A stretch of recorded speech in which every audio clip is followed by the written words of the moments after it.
ये वीडियो कोई आम वीडियो नहीं होने वाली। कुछ ऐसी बातों को आप जानोगे जो कि आपको सुन के लगेगा क्या है यार ये सब। इजिप्ट कितना रहस्यमयी है ये आपको बताने की जरूरत नहीं है। पिरामिड के बारे में तो आपने हजारों बार सुन लिया है। इजिप्शियंस और एक इंटरेस्टिंग काम करते थे जिसे कहते हैं ममीफिकेशन, यानी जब कोई राजा या फिर कोई बड़ा आदमी मर जाता था तब उसको ममीफिकेशन के प्रोसेस से जमा दिया जाता था उसके बॉडी को। और बात यह है कि ये जो किया जाता था वो अपने अलग अलग रसायन केमिकल्स के थ्रू करते थे और हमेशा कई ममीज आज भी पाए जाते हैं ऐसे बॉडीज जो ममीफाई किया गया है इसलिए गला नहीं है। 1 साल 10 साल 20 साल तो कितना टाइम लगता है हमें। ये ममीज 2000 साल 2500 साल इतने पुराने ममीज मिलते हैं अगर वो वैज्ञानिक वहां जाके सर्वे करते हैं तब। तो ममीफिकेशन के बारे में बहुत ही अजीब सी बात एक आपको बता रहा हूँ। एक्सरेब्रेशन ये एक ममीफिकेशन प्रोसेस था एंशिएंट इजिप्ट में। और इस प्रोसेस में क्या होता था पता है? इजिप्शियंस का ये मानना था कि जिसका ममीफिकेशन किया जा रहा है उसका जो ब्रेन है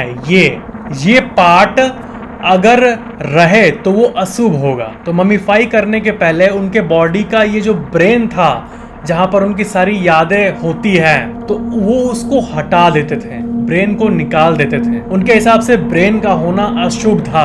उनके हिसाब से बॉडी के अंदर भी मेमोरीज होती है जो कि साइंटिफिकली गलत है। ऑफ कोर्स मर जाने के बाद मेमोरी का कोई मीनिंग नहीं होता है एज पर साइंस, लेकिन उनके हिसाब से ब्रेन को निकाल देना चाहिए। तो बात यह है कि ब्रेन को काट के निकाल दो। ये तो सुनने में अजीब लगता है लेकिन सबसे अजीब बात यह है कि वो काट के ब्रेन को नहीं निकालते थे, ब्रेन को नाक के जरिए निकालते थे। मैं फिर से दोहरा रहा हूँ, जब बॉडी का ममीफिकेशन करते थे तब वो ब्रेन को नाक के थ्रू निकालते थे।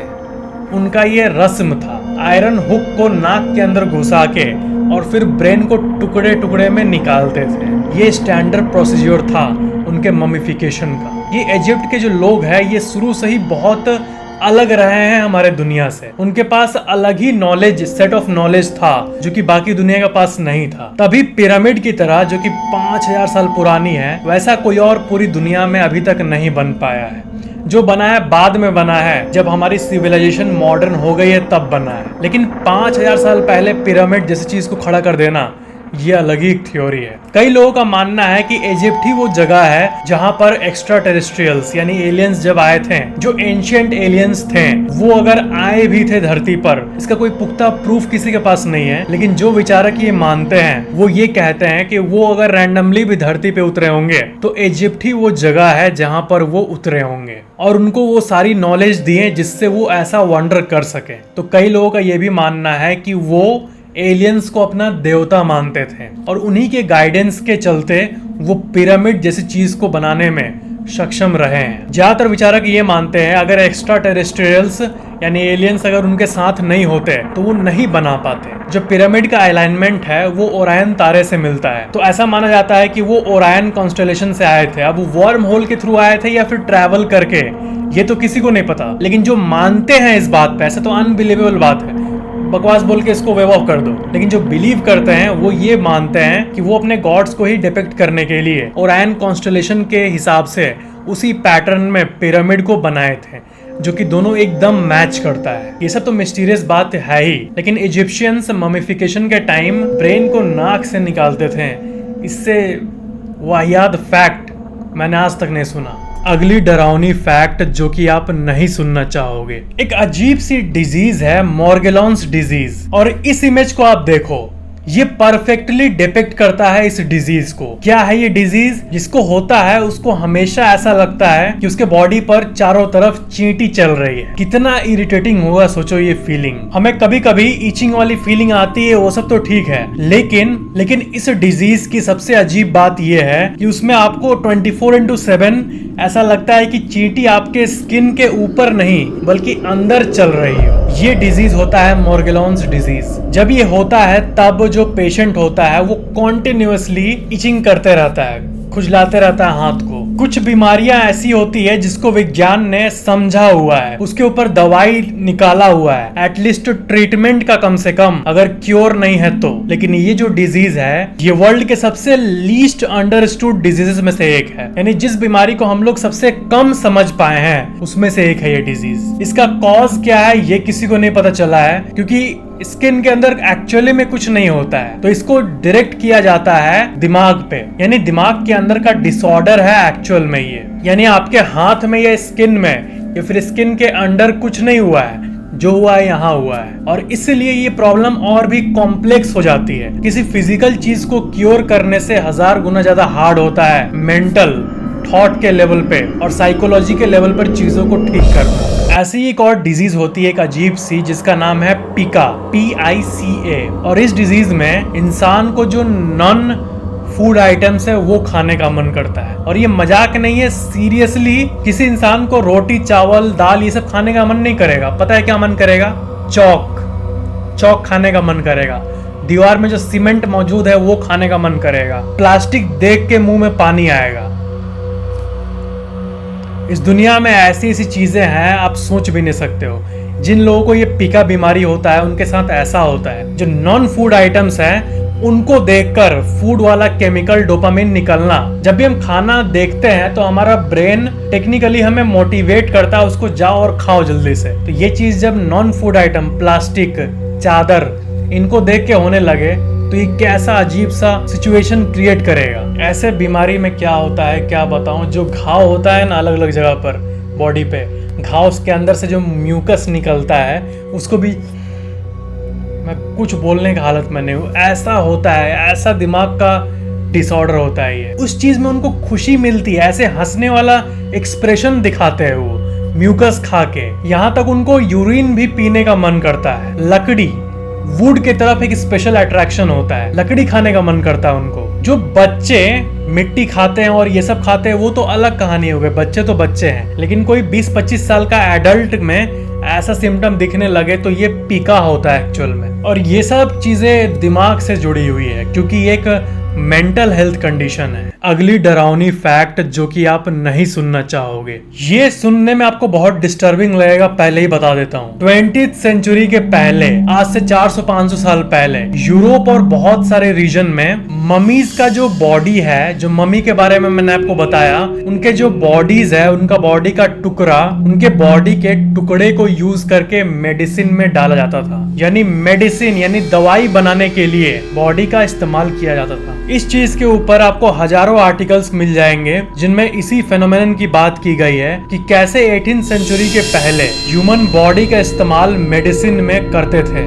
ये ऑफ कोर्स आने वाले समय के साथ साथ बैन हो गई, लेकिन इतिहास में क्या क्या होता था ये परे है माइंड के, मतलब अभी कोई सोच भी नहीं सकता वैसा करने का, लेकिन ये सब चीजें पहले नॉर्मल थी। कितनी अजीब बात है। अगली डरावनी फैक्ट जो कि आप नहीं सुनना चाहोगे, ये भी एक बहुत ही अजीब सी फैक्ट है। आपने सुना होगा कि डॉग्स को, लाइका नाम की एक डॉग को स्पेस में भेजा गया था। तो मैं अगर आपसे पूछूं कि आप किसी एक क्रिएचर का नाम बताओ जो नॉन ह्यूमन हो यानी जानवर हो और जो स्पेस में गया हो, तो लाइका डॉग आप बता सकते हो। लेकिन एक चीज का आंसर दो, क्या ये जरूरी है कि जो आप जानते हो बस उतना ही ट्रू है? बात यह है कि इतिहास में ऐसे कई कॉन्फिडेंशियल मिशंस हुए हैं जो पब्लिक के सामने आए नहीं हैं, जो अलग अलग देश सीक्रेटली किए हैं, और उसमें हुआ यह है कि वो जानवरों को भेजे हैं। स्पेस में जाना, किसी इंसान को भेजने का रिस्क ये अपोलो के टाइम हुआ है। लेकिन क्या आपने एक चीज नोटिस किया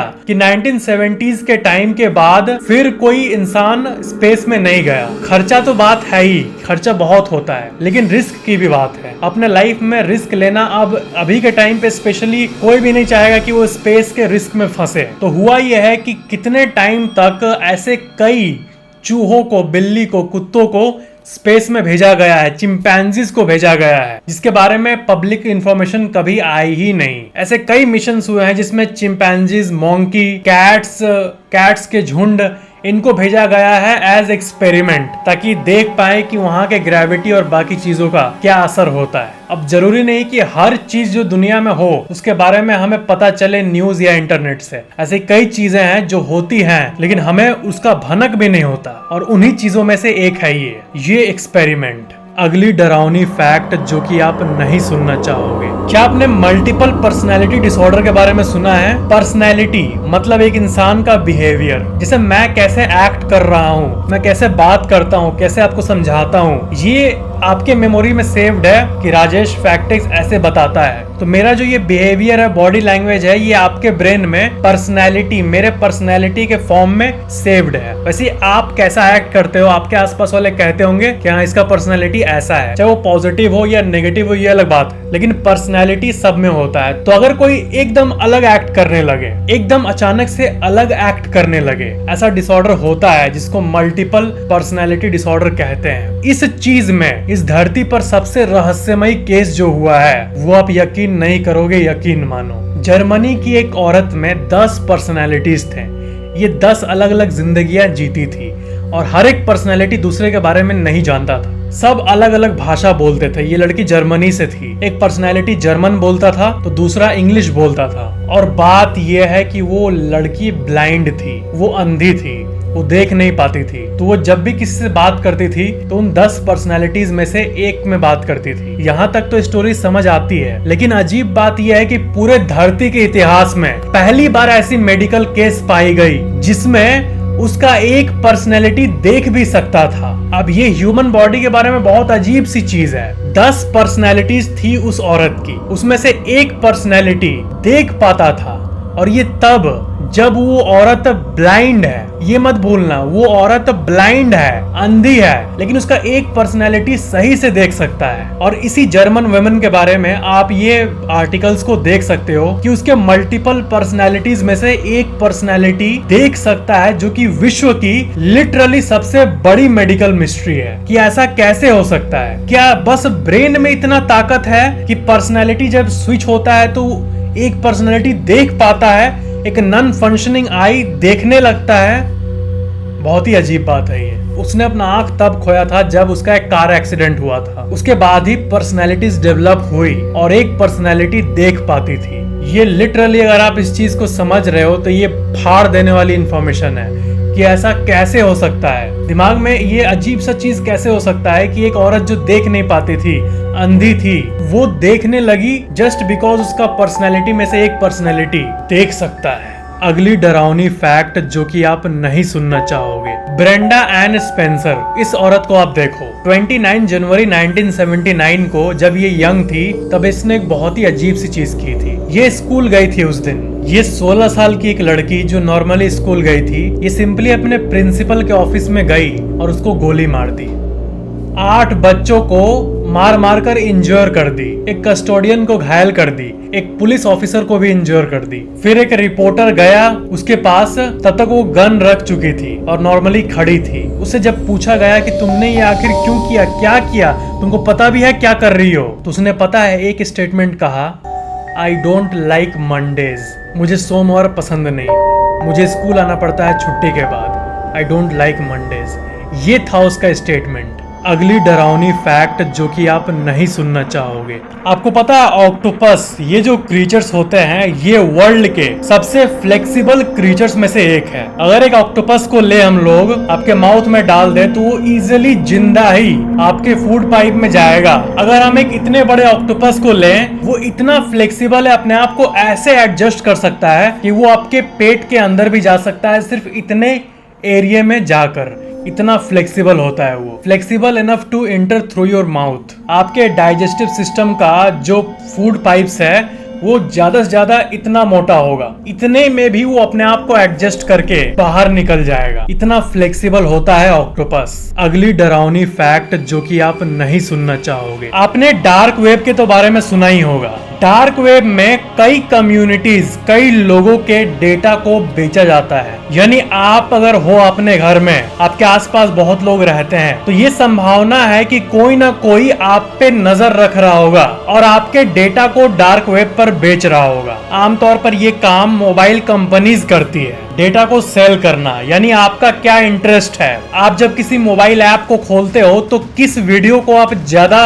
देर तक देखते हो, किस एड में आपका ज्यादा इंटरेस्ट आता है, आप कितने चीजों को खरीदते हो, आप किस चीज में इंटरेस्टेड हो, और अगर आपके इंटरेस्ट को किसी ने जान लिया तो ये उसके लिए अच्छा सेलिंग पॉइंट बन जाता है। तो डार्क वेब पर कोई आपकी जानकारी बेच रहा होगा आपके नाम और फोटो के साथ, और आपको इस चीज का नोटिस बिल्कुल भी नहीं है। अगली डरावनी फैक्ट जो कि आप नहीं सुनना चाहोगे, आपने ब्लैक होल के तो बारे में सुना ही होगा कि एक छोटा सा भी ब्लैक होल कितना डेंजरस होता है। एक छोटा सा ब्लैक होल यूनिवर्स के साइज में, जो छोटा सा ब्लैक होल होता है वो हमारे पूरे सौर मंडल को निगल सकता है। तो हमारा जो आकाश गंगा है, इस यूनिवर्स में बहुत सारे गैलेक्सीज है, आप काउंट भी नहीं कर पाओगे। तो ब्रह्मांड के सारे गैलेक्सीज को छोड़ देते हैं, सिर्फ हमारे मिल्की वे को लेते हैं। तो अगर आप सिर्फ हमारे आकाश गंगा को लोगे यानी मिल्की वे, तो आपको पता है इसमें टोटल कितने ब्लैक होल्स हैं? हमारे मिल्की वे में टोटल 100 मिलियन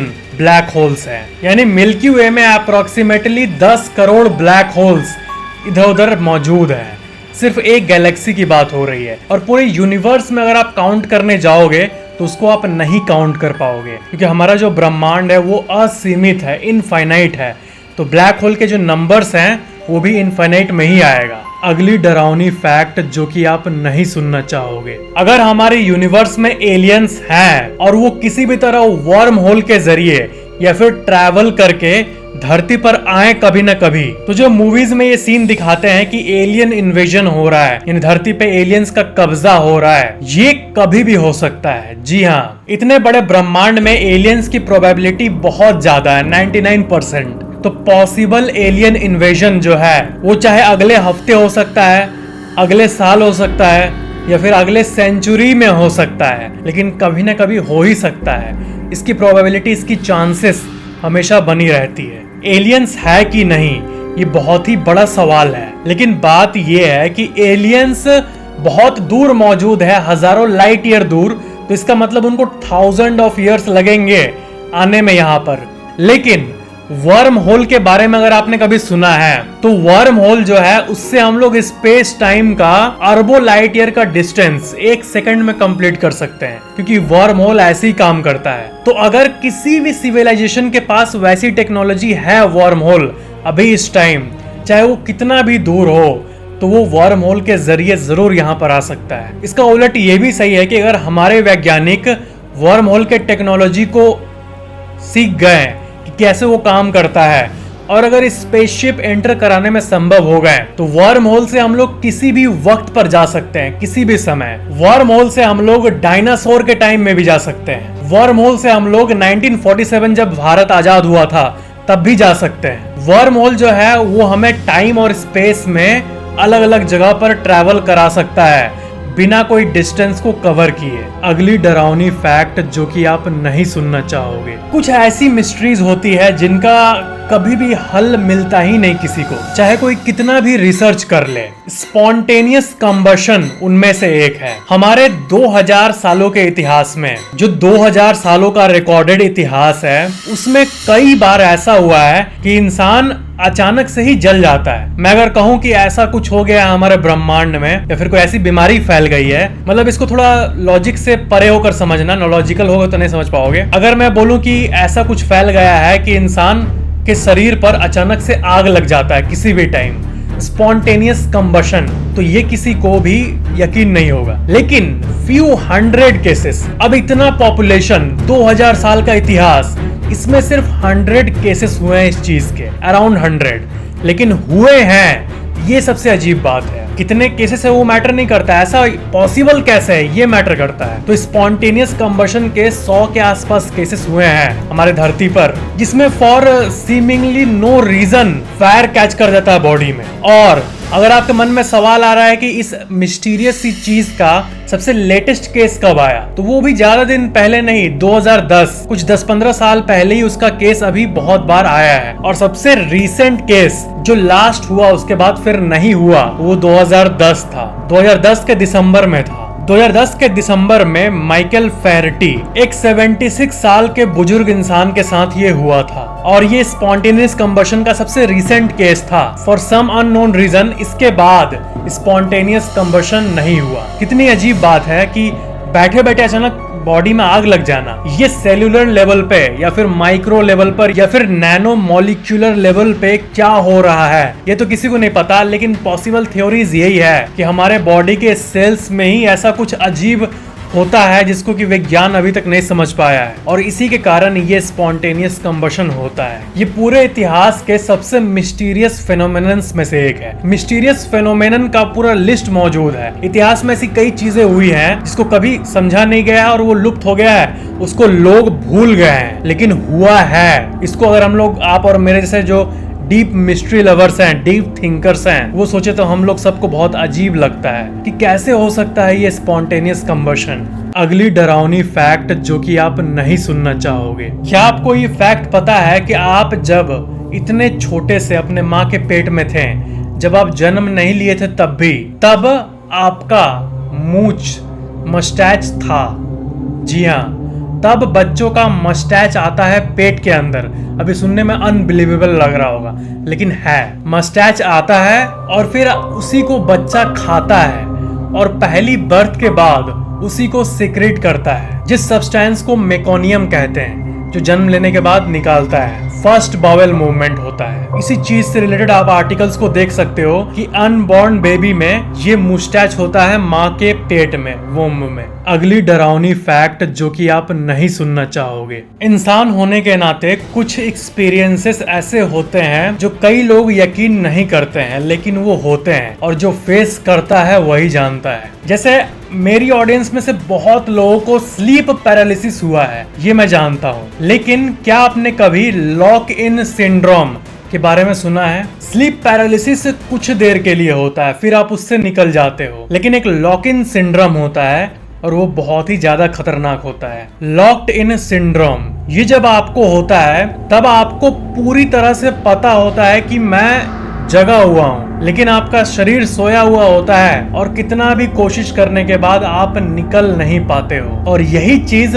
पर्सनली मुझे भी हुई है एक बार। आप जाके इंटरनेट पे अगर आपको इंटरेस्ट है तो कितने सारे लोगों के एक्सपीरियंसेस को पढ़ सकते हो इसी चीज के बारे में। तो जब ये होता है तब बहुत अलग अलग आवाजें सुनाई देती है। नींद और जगना, इसके बीच का जो टाइम है ना, ये बहुत ही मिस्टीरियस टाइम है। जैसे कि जब AM से PM होता है, यानी 11:59 AM, यानी सुबह का 11:59, और वही 1 मिनट बाद PM हो जाता है। जब AM से PM शिफ्ट होता है तब बीच में वो ट्रांजिशन पीरियड होता है ना, तो वो झट से चेंज हो जाता है AM से PM, लेकिन उस मोमेंट को हम लोग एक्सपीरियंस नहीं कर पाते हैं कि बीच में क्या होता है। AM और PM के बीच वाले टाइम को क्या कहते हैं, इसको आज तक किसी इंसान ने नाम नहीं दिया, लेकिन ये होता है, तभी AM PM में बदल पाता है। डीप सी बात थी, मुझे पता है। वैसे ही स्लीप हर कोई एक्सपीरियंस करता है। सोने में घुसना, आप कॉन्शियस ही नहीं रहते हो, और कॉन्शियस जगने को तो हर कोई एक्सपीरियंस कर ही रहा है, लेकिन इसके बीच वाले पार्ट को सिर्फ 1-2% लोग एक्सपीरियंस कर पाते हैं, चाहे वो स्लीप पैरालिसिस का फॉर्म हो या फिर लॉक्ड इन सिंड्रोम का। तो इसमें आपको अजीब अजीब आवाजें सुनाई देती है, और आप एक्सपीरियंसेस को पढ़ोगे तो कई लोगों को बहुत सारे शैडोज दिखते हैं, और वो शैडोज बिल्कुल इंसानों की तरह होते हैं। ये सब देख के लगता है कि ये जो भूत प्रेत एनर्जीज की बात की जाती है, ये सिर्फ ऐसी बात नहीं की जाती है, कुछ ना कुछ इसका ओरिजिन है। हर चीज की ओरिजिन होती है, और कहीं ना कहीं हम इसको नहीं समझते हैं। कुछ लोग इसको पूरी तरह से समझते हैं, जिनको पब्लिसिटी का शौक नहीं है। तो कोई भी इंसान अगर कैमरे के पास आकर ये क्लेम कर रहा है कि उसके पास सुपर पावर है, तो पब्लिसिटी के लिए वो कह रहा है बहुत चांसेस है, लेकिन जो रियल में पावर वाले हैं वो कभी सामने नहीं आएंगे, वो छिपे रहते हैं, उनका अपना साइलेंट दुनिया होता है। ऐसे लोग एग्जिस्ट करते हैं, और जो लोग पहाड़ी इलाकों में एक्सप्लोर करने गए हैं उनको पता होगा कि मैं क्या बोल रहा हूँ। ऐसे कई लोग हैं जिनके पास दिव्य शक्तियां होती है, लेकिन वो कभी सामने नहीं आते हैं किसी के। तो मैं ये कहना चाह रहा हूँ कि हमें जो दुनिया में दिखता है उससे कहीं ज्यादा मौजूद है। ये जो कॉर्पोरेट लाइफ है, ऑफिस जाना आना, घर में खाना, टीवी देखना, खत्म, इतना ही यूनिवर्स नहीं है। आप उसमें हो अलग बात है, आप स्कूल जाते हो, कॉलेज जाते हो, आते हो, इस दुनिया में बहुत कुछ है जो अभी आप उसके बारे में कॉन्शियस हो ही नहीं। तो जब मुझे ये लॉक्ड इन सिंड्रोम हुआ था तब मुझे पता चल गया था कि इस दुनिया के बियॉन्ड भी कुछ है। ये यूनिवर्स, ये ब्रह्मांड एग्जिस्ट करता है, ये उतना सिंपल नहीं जितना हमें दिखता है। विज्ञान में क्वांटम मैकेनिक्स इस चीज को तो प्रूव कर ही रही है। लॉक्ड इन सिंड्रोम का और एक स्टेज होता है जिनको हमेशा होते रहता है। उसमें होता ही है कि वो बॉडी को नहीं हिला पाते हैं। जब वो सोते हैं, 8 घंटे सोते हैं, फिर सुबह में उठने जाएंगे तो अपने बॉडी को नहीं हिला पाएंगे। उनका बॉडी सोया हुआ रहेगा, लेकिन वो अपने आंख को हिला पाएंगे और ब्लिंक कर पाएंगे। तो ऐसे लोग जब हेल्प मांगते हैं ना, किसी से हेल्प मांगेंगे तो ऐसे ऐसे करेंगे। ऐसे स्टेट में आप देख सकते हो कि ना मैं फेशियल एक्सप्रेशन कर पा रहा हूं, ना हैंड मूवमेंट, ना बॉडी मूवमेंट, सिर्फ आई मूवमेंट। इतनी खतरनाक होती है सिंड्रोम। ज्यादातर लोगों को ये रैंडमली आती है और कई लोगों को ये आते रहती है। उनका तो न्यूरोलॉजिकल प्रॉब्लम होता है, इसलिए आते रहती है। तो ये थे आज के अजीब से फैक्ट्स। अब एक इंपॉर्टेंट अनाउंसमेंट, अब आप मुझसे डायरेक्टली 1-on-1 सेशन बुक करके मुझसे बात कर सकते हो। चाहे वो कोई भी टॉपिक हो, घोस्ट हो, क्वांटम मैकेनिक्स हो, यूट्यूब जर्नी हो, या फिर आपके मन में कोई सवाल हो। डिटेल्स वीडियो के नीचे डिस्क्रिप्शन के टॉप में दिया हुआ है। ये सेशन, ये कॉल इंस्टाग्राम ऐप के थ्रू होगी। नीचे इंस्टाग्राम का ऑफिशियल लिंक मौजूद है, उसी पे जाना, कोई और फेक पेज पर मत चले जाना। प्रोसेस नीचे दिया हुआ है, आपको इंस्टाग्राम पे जाना है और फिर टीम की तरफ से QR कोड को सेंड किया जाएगा और फिर पेमेंट के बाद आपके कॉल का टाइमिंग फिक्स हो जाएगा। नीचे दिए गए लिंक से अगर इंस्टाग्राम डायरेक्टली खुले तब तो ठीक है, अगर वेब ब्राउजर में खुले तो ऊपर ओपन इन ऐप ऑप्शन होता है, उस पर क्लिक करके ऐप में चले जाना और मैसेज करके अपॉइंटमेंट बुक कर लेना। इसका वेटिंग लिस्ट ऑलरेडी बहुत लंबा हो चुका है मेरे शेड्यूल में, क्योंकि इस चीज को मैंने इंस्टाग्राम पे अनाउंस किया था। प्राइसिंग और कॉल की ड्यूरेशन नीचे डिस्क्रिप्शन में मेंशन्ड है, तो आप चाहो तो बुक कर सकते हो।